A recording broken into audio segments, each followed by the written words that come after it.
आरोग्य विभागात तब्बल 6,000 कोटींचा अॅम्ब्युलन्सचा घोटाळा झाला। आरोग्यमंत्री तानाजी सावंतांनी त्यामुळे आता राजीनामा द्यावा अशी मागणी आमदार रोहित पवारांनी केली आहे। पैशांचा वापर निवडणुकीसाठी करण्याचा प्रयत्न असल्याचा गंभीर आरोप देखील आता रोहित पवार यांनी केलाय। हे पैसे कुठे कुठे जातात याचा तपास व्हायला हवा अशी मागणी रोहित पवारांनी केली। भ्रष्टाचार किती झाला ओव्हर अ पिरियड ऑफ 10 वर्ष 6,500 कोटी आणि ही गोष्ट आपल्या सर्वांसमोर इथं आम्ही मांडत आहोत। दावोसचा फोटो इथं आहे।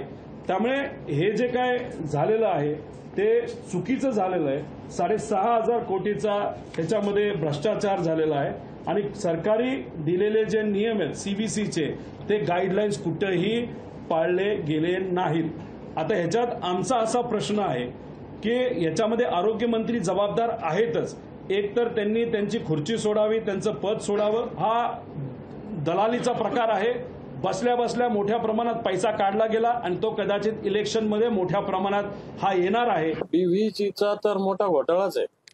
हा रोहितजीने केलेला आरोप सत्य आहे। BVG company black listed company आहे। तिची मुदत संपली होती।